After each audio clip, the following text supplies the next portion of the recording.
Hello everyone, welcome to online learning platform. I am Professor Liaquat Sayyed, sharing very important points about economics. From from today onwards, we are going to learn about economics. आप जब भी economics word सुनते होंगे तो आपके mind में आता होगा स्टॉक मार्केट, इन्वेस्टमेंट या फिर कोई ऐसी चीज जो पैसे से रिलेटेड है। हाँ, इसका कुछ पार्ट फाइनेंस से रिलेटेड है, लेकिन आपको बता दूं कि इकोनॉमिक्स इन सब से बहुत ही अलग और इंटरेस्टिंग चीज़ है। अगर हम इकोनॉमिक के मीनिंग की बात करें तो इकोनॉमिक स्टार्ट होती है स्कैरसिटी वर्ड से, जिसका मतलब है कमी या फिर कहेंगे हम कम होना। जैसे कि हमारे रिसोर्सेस लिमिटेड है, मतलब स्कैर्स है, बट हमारी जो वांट्स है वो अनलिमिटेड है। हम हमारी जो भी ईच एंड एवरी वांट्स है उसको पूरा नहीं कर सकते क्योंकि हमारे रिसोर्सेस लिमिटेड है। से फॉर एग्जांपल आपके पास पैसे इतने हैं कि जिनसे हम या तो लैपटॉप खरीद सकते हैं या फिर मोबाइल खरीद सकते हैं। सो इस सिचुएशन में आपको लैपटॉप या मोबाइल की चॉइस करनी होगी कि कौन सा खरीदेंगे। सो ह्यूमन बीइंग की जो वांट्स है वो अनलिमिटेड होती है। यहाँ पर आप देख सकेंगे कि नीड्स और वांट्स को डिफरेंशिएट किया है कि हमारी जो फंडामेंटल नीड्स है, जैसे कि फूड है, क्लॉथिंग है, शेल्टर है, तो ये तो लिमिटेड है, बट वांट्स जो है वो अनलिमिटेड होती है। जैसे pizza, burger, new style clothes, bungalow, mobile phone, entertainment, holiday tour और बहुत सारी है। ये तो मैंने आपके एग्जाम्पल के लिए ली है। सो इसको और अच्छे से समझने के लिए हम और डिटेल में वांट्स देखेंगे। देयर इज अ पर्सन ए। अब ए पर्सन की वांट्स है साइकिल, तो उसके पास अगर पैसा होगा तो वो उसको परचेस करेगा। हम समझते हैं थोड़ी देर उसके पास साइकिल है, बट साइकिल चलाते चलाते उसकी इच्छा होती है बाइक खरीदने की, बट रिसोर्सेस पैसा नहीं है। ऐसे बी पर्सन का एग्जाम्पल है जिसके पास साइकिल है, बाइक है, बट कार खरीदने की उसकी इच्छा है, बट रिसोर्सेस नहीं है। अब सी का जब एग्जाम्पल हम लेते हैं, जो थर्ड पर्सन सी, इसके पास साइकिल भी है, बाइक भी है और फोर व्हीलर कार भी है, और लेकिन अब इसकी इच्छा है कि मुझे प्लेन भी चाहिए, मेरा खुद का एक चार्टर प्लेन हो, बट रिसोर्सेस नहीं है, लिमिटेड है, तो वो नहीं नहीं खरीद पाएगा, उस इच्छा को वो पूरा नहीं कर सकेगा। और जो फाइनल एग्जांपल हम लेते हैं, हमारे इंडिया के अंदर जो बिजनेस टाइकून है, तो उसमें से एग्जांपल हम लेंगे अंबानी जी, मुकेश अंबानी जी। सो इनके पास cycle, bikes, cars, charter plane सब कुछ है।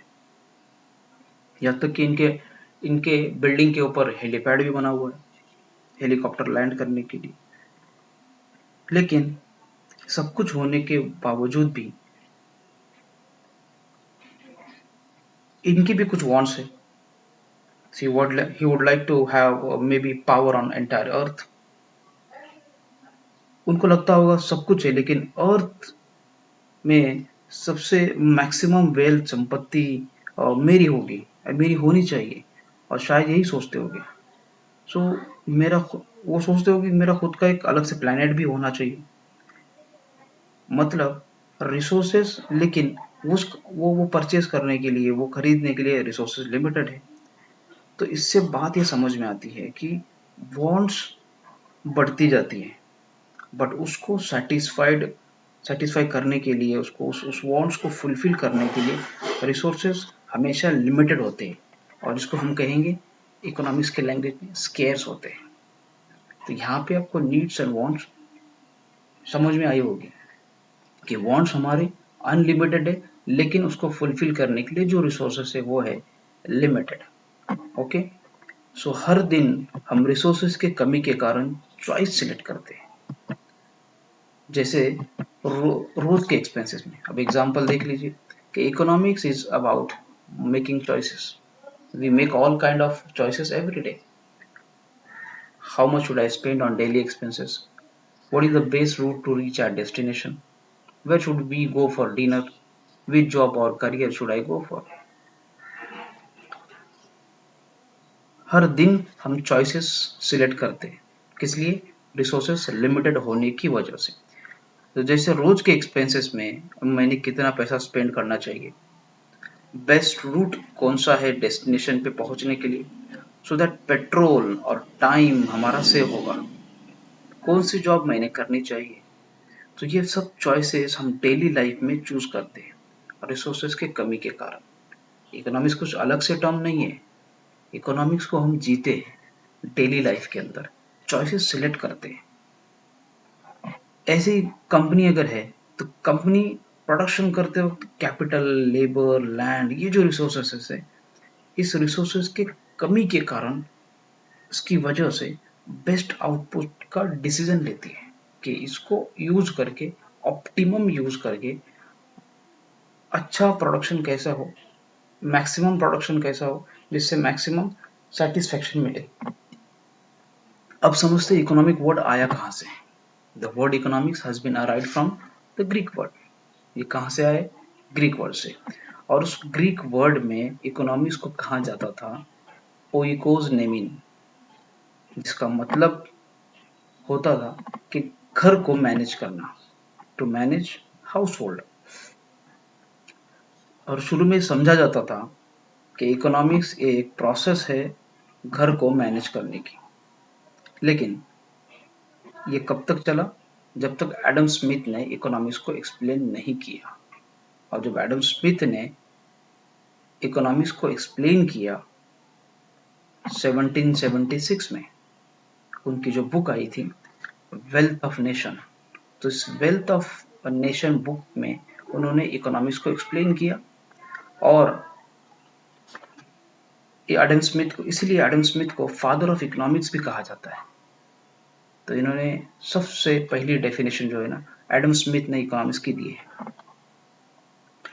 तो क्या कहा एडम स्मिथ ने? हम चार डेफिनेशन इसमें देखने वाले हैं अलग अलग एंगल से, और चार ही बहुत सारी डेफिनेशन है, लेकिन ये चार डेफिनेशन बहुत ज्यादा मायने रखती है इकोनॉमिक्स को समझने के लिए।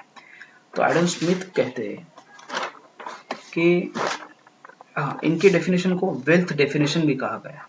डेफिनेशन को भी हम चार कैटेगरीज में डिवाइड करेंगे, तो एडम स्मिथ के डेफिनेशन को वेल्थ डेफिनेशन कहा गया।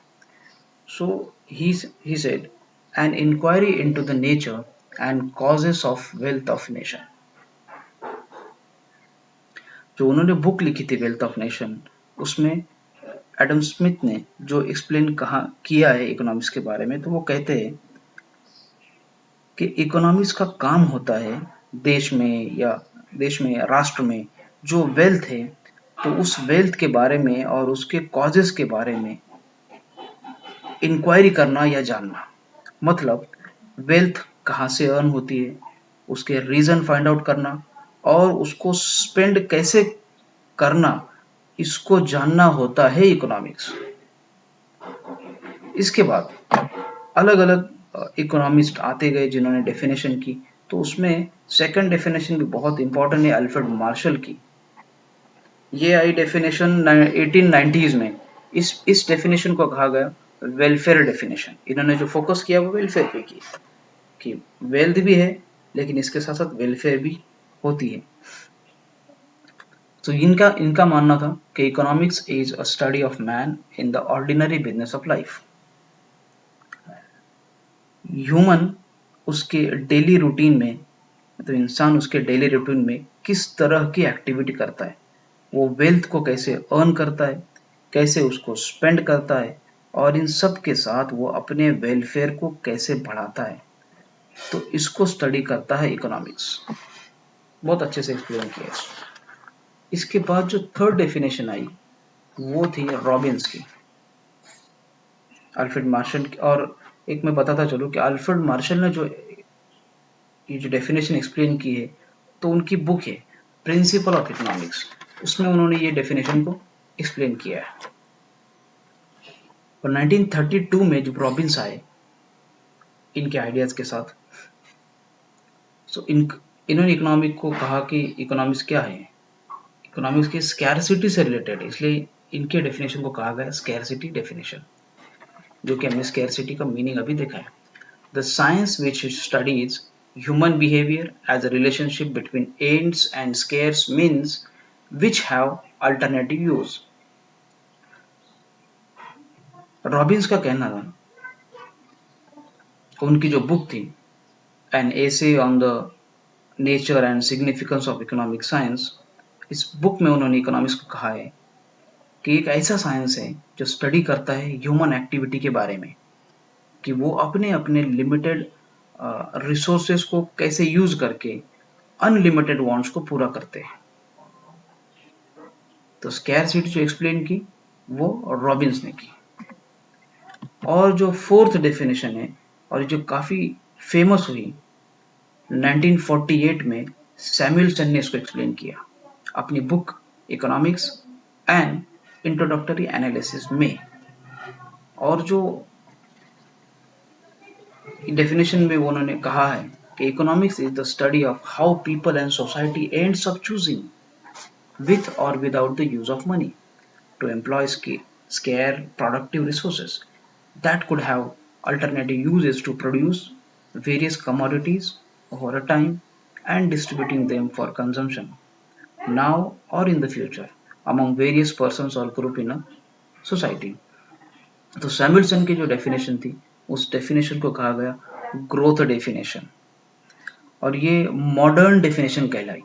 इस डेफिनेशन को मॉडर्न डेफिनेशन कहते हैं। सो इन्होंने कहा कि इकोनॉमिक स्टडी करता है कि सोसाइटी में रहने वाले लोग किस तरह से अपने अपने लिमिटेड रिसोर्सेज को यूज करके अनलिमिटेड वांट्स को पूरा करते हैं, और किस तरह से लिमिटेड रिसोर्सेज से डिफरेंट प्रोडक्ट प्रोड्यूस करते हैं और उनको डिस्ट्रीब्यूट करते हैं, ताकि बाकी सोसाइटी की मैक्सिमम सेटिस्फेक्शन पूरी हो प्रेजेंट में या फ्यूचर में। अब इसके कंक्लूजन पार्ट पे आते हैं, हमने क्या क्या पढ़ा है।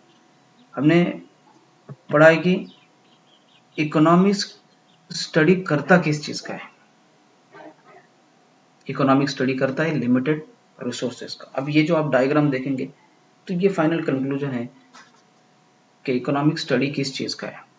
तो इकोनॉमिक स्टडी करता है लिमिटेड स्केयर रिसोर्सेज का, कि उस स्केयर रिसोर्सेज को यूज करके अनलिमिटेड वांट्स फुलफिल की जाए। इसलिए कहा कि the economics is to match unlimited wants from limited resources.